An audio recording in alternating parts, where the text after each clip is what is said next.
How are you all students, welcome back to C programming class. आज हम एक और नया प्रोग्राम करने जा रहे हैं और ये भी एक टाइप की कंट्रोल फ्लो स्टेटमेंट है। अभी तक मैंने आपको 3 स्टेटमेंट्स करवा दी हैं। If statement, then second one is if else statement and the third one is else if ladder. और आज fourth one and the last one हम कर रहे हैं, that is known as switch statement. ये बिल्कुल फैन के रेगुलेटर की तरह काम करता है। जैसे आप फैन यूज करते हो, फैन के ऊपर एक रेगुलेटर लगा होता है, आप 4-5 टाइप्स की स्पीड मेंटेन कर सकते हो। बिल्कुल इसी तरह ये स्विच स्टेटमेंट है। आप 4 से 5 केसेस यूज कर सकते हो, उससे भी ज्यादा कर सकते हो अकॉर्डिंग टू योर रिक्वायरमेंट। तो let us begin with our today's program. तो ये रहा हमारा प्रोग्राम, ठीक है जी। So the first line you write is hash include stdio dot h, ठीक है जी। then you write hash include conio dot h। उसके बाद आप लिखते हैं void main। सारी प्रोग्रामिंग मेन फंक्शन में की जाती है। फिर आप लिखते हैं कर्ली ब्रैकेट स्टार्ट। यहाँ पर हम एक वेरिएबल डिक्लेयर करेंगे। मैं वेरिएबल का नाम लिख रही हूँ ch और कैरेक्टर टाइप का वेरिएबल है। ये जब हम यूज करेंगे तो आपको पता लग जाएगा कि हम कैरेक्टर टाइप का वेरिएबल क्यों यूज कर रहे हैं। क्लियर है जी। सो ch नाम का एक वेरिएबल है जिसके अंदर क्या स्टोर किया जाएगा, कोई भी कैरेक्टर। कैरेक्टर क्या होता है, anything, A B C D, any alphabet is a character. यहाँ पर हम लिखेंगे CLR। अब यहाँ पर मैं एक स्टेटमेंट प्रिंट करवाऊंगी, print f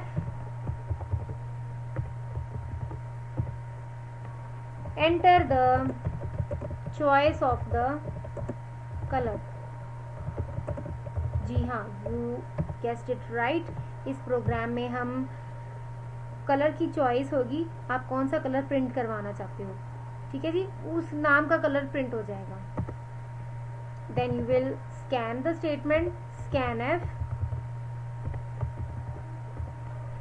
%s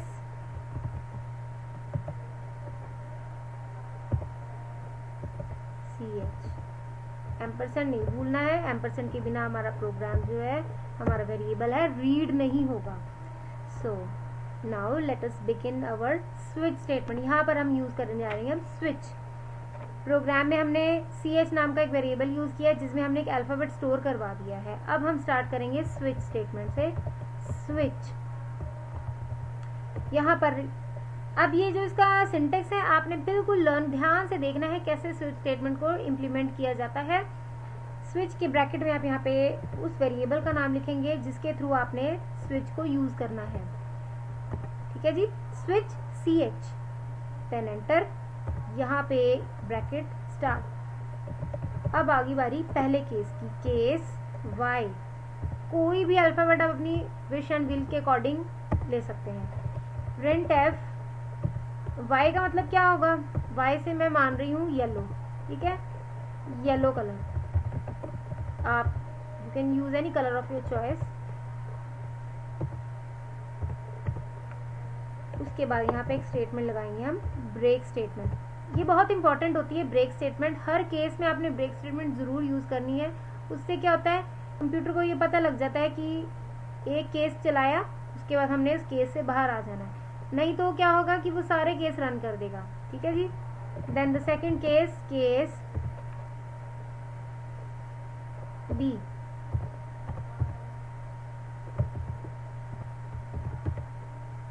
print f, B for blue color।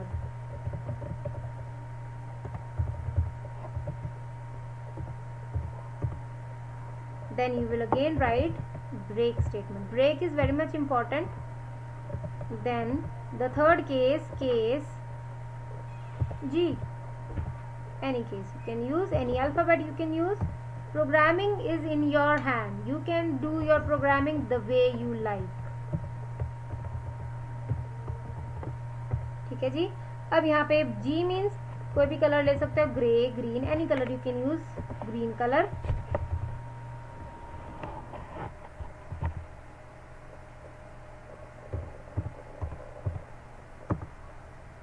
then again you will write a break statement. अब लास्ट में हम एक ऐसा केस होता है that is known as the default case. Default case में क्या होता है कि आप जब आपका कोई भी जो केस है y, b या g किसी में भी फॉल नहीं करता तो लास्ट में डिफॉल्ट केस जरूर चलेगा. ठीक है. सो यहाँ पर आप एक स्टेटमेंट प्रिंट करवा दो, प्रिंट एफ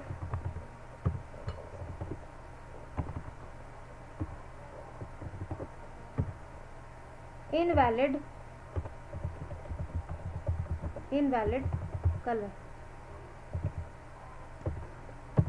क्लियर.